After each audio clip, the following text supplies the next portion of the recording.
We arrive on the worst day of someone's life, and most times we make it better.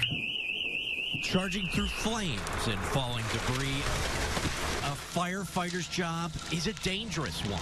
When I was a rookie, they said you can basically count on 10 years falling off your life expectancy due to the hazards. They're prepared for the worst, yet there's one hazard many fear. I'm not afraid of running into a burning building. I'm not afraid of doing the things that I need to do on the job, but I'm deathly afraid of cancer. And that fear is growing. Certainly the largest health issue to ever impact this industry. Firefighters face higher cancer rates, according to a study by the Centers for Disease Control and the National Institute for Occupational Safety and Health. They tracked 30,000 firefighters from Philadelphia, Chicago, and San Francisco in 2010, finding the more fire runs one went on, the more likely the risk. How long am I going to be around after I retire? You know, is my family going to have their husband, their father, or is cancer going to sneak up on me because of the things I did, the service I did to the community? Those same fears are shared by Cindy L. 2005,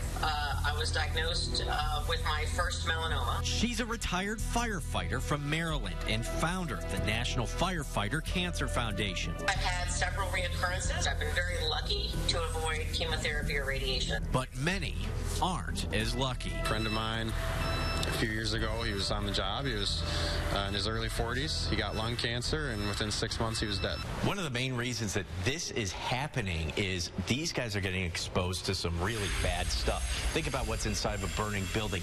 There's burning plastic, there's chemicals, there's asbestos, and the soot that's getting all over their gear is carrying that. And even just sitting here in the cab after a fire, they're still covered in these chemicals, and they spread about. These are things that are pretty much out of our control. What we can do is keep our equipment clean. It may sound like a small change, but up until recently, most kept their suits dirty. It was cool to have dirty, raggedy gear. It was cool to have a smoked out helmet. It was just a sign of toughness. Reducing the risk is one challenge, another monitoring. Congress set up a firefighter cancer registry to collect data on firefighters afflicted with cancer.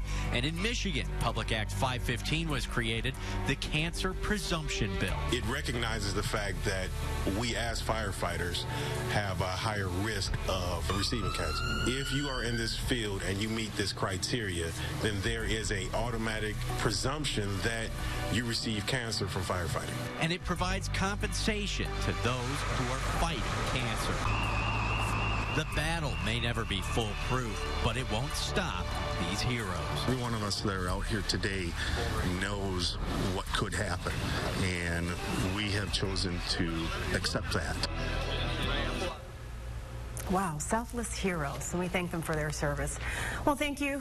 That was Scott Wolchek reporting. If you go to the hot link section of the TV5 homepage, you can read the study by the CDC and check out the Firefighter Cancer Foundation.